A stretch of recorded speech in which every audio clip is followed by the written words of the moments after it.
chers investisseurs, j'espère que vous allez bien. Ça fait un petit moment que je n'ai pas fait de vidéo.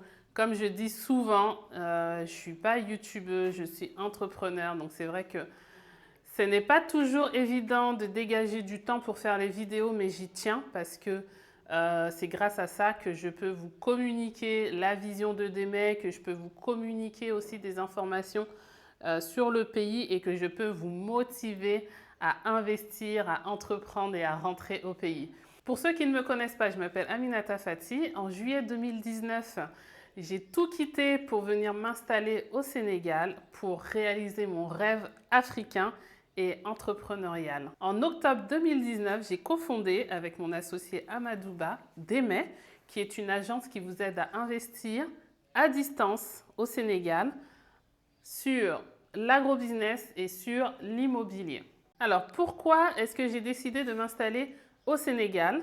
Puisque vous le savez maintenant, je l'ai dit plusieurs fois dans plusieurs vidéos, je suis d'origine gambienne. Mes deux parents sont gambiens. Ma mère a grandi au Mali. Donc ce sont les deux pays que je connais, surtout le Mali. Il y a quelques années, j'avais fait des tentatives pour aller m'installer au Mali, mais ça a été compliqué à distance. Je n'arrivais pas à mener à bien mes projets professionnels. Ensuite, quand j'ai découvert la Gambie, assez tard dans ma vie, j'ai eu un coup de cœur pour le pays de mes parents. J'ai découvert où est-ce qu'ils étaient nés et j'ai eu envie d'aller m'installer là-bas. Mais les conditions n'étaient pas réunies pour que mon installation se fasse sereinement, notamment sur le plan professionnel. Les propositions, le peu de propositions que j'ai eues n'étaient pas satisfaisantes. C'est-à-dire que ce n'était pas évident pour moi de quitter un poste de cadre avec tous les avantages qui vont avec, ma maison à trois, etc., pour aller m'installer dans un pays où on m'offrait quelque chose de très précaire. Du coup, j'étais à deux doigts de le faire, mais j'ai écouté ma petite voix et je ne l'ai pas fait.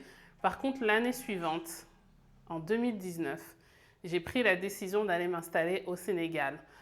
Mes expériences précédentes ont été à moitié des échecs. C'était surtout des leçons, puisque moi, je considère que l'échec n'existe pas.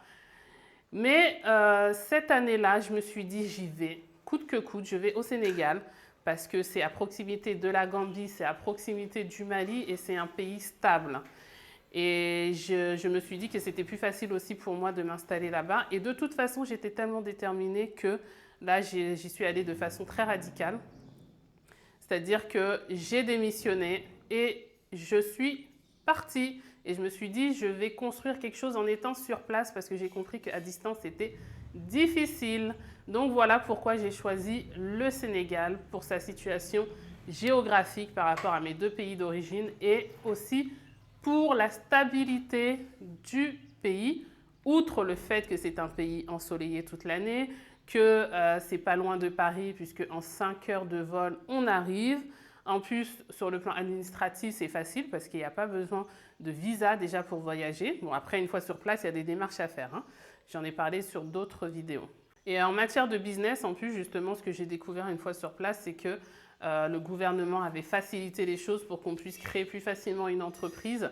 Et puis, avec le plan Sénégal émergent, il y a pas mal de choses qui sont prévues dans les 30 prochaines années en matière de développement du pays. Donc, c'était également favorable pour que je puisse entreprendre parce que ça, c'est aussi quelque chose que j'avais commencé en France et je ne voulais plus me salarier. C'était fini. Pourquoi la petite côte au lieu de Dakar? C'est vrai qu'automatiquement, quand on se dit je vais rentrer au pays, on pense à la capitale.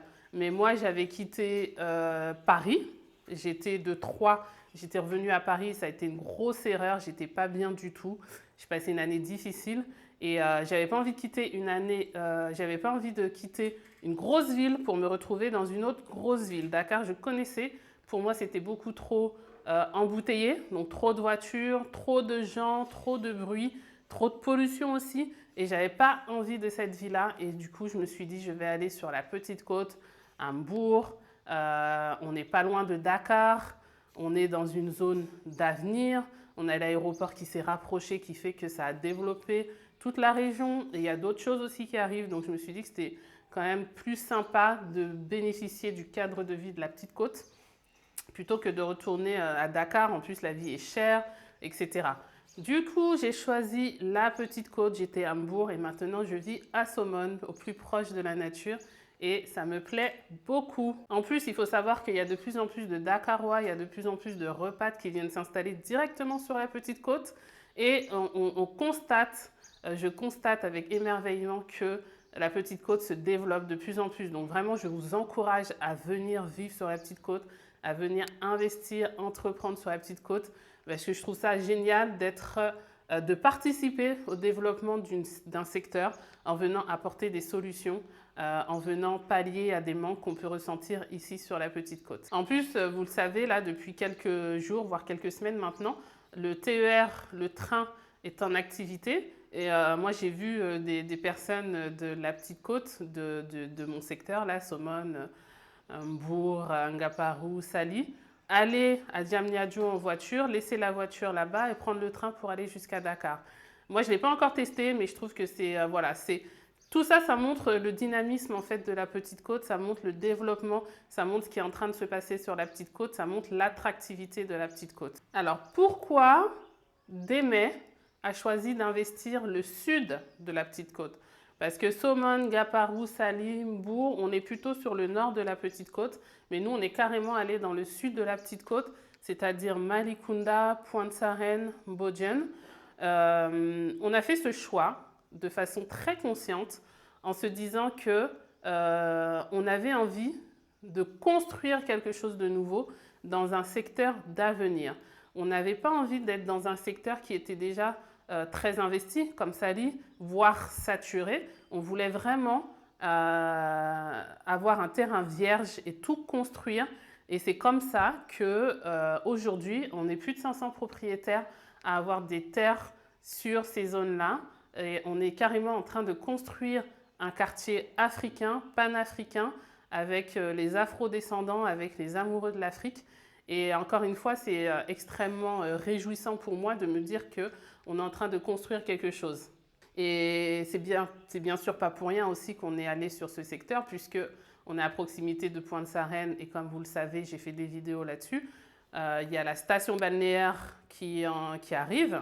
Il y a déjà un hôtel, un grand hôtel qui est installé qui s'appelle Riu, c'est une chaîne espagnole dont l'inauguration est prévue d'ailleurs au mois d'avril. L'inauguration de l'autoroute également est prévue au mois d'avril. Et on est aussi à proximité de Econ City. On a la mer, on a l'autoroute, etc. Donc forcément, on sait que c'est une zone d'avenir. Encore une fois, je ne peux que vous inviter à rejoindre l'aventure sur la Petite Côte, soit pour y vivre, soit pour entreprendre. Avec Démé, on a organisé pour le mois de juillet 2022 notre première rencontre entre propriétaires. Comme je vous l'ai dit, on est plus de 500 et du coup, l'idée c'est déjà de se rencontrer puisque les propriétaires sont d'origines différentes et vivent dans des pays différents, dans des continents différents. Donc on va se retrouver pendant ces 3 jours pour visiter nos sites, nos quartiers, nos lotissements, pour parler également financement, business, comment entre nous, dans la communauté, on va pouvoir financer notre quartier, l'émergence de notre quartier, financer les business qui sont portés par les gens de notre communauté, etc. Donc c'est une belle aventure humaine qui démarre, qui a déjà démarré d'ailleurs. Et donc je vous invite vraiment à rejoindre la communauté Malicounda Diaspora. Donc sur ce, je vous retrouve sur les réseaux sociaux, sur Instagram, sur Facebook, sur notre site internet. Inscrivez-vous à la newsletter pour recevoir des nouvelles et également sur notre chaîne YouTube. Abonnez-vous et activez les notifications. À bientôt!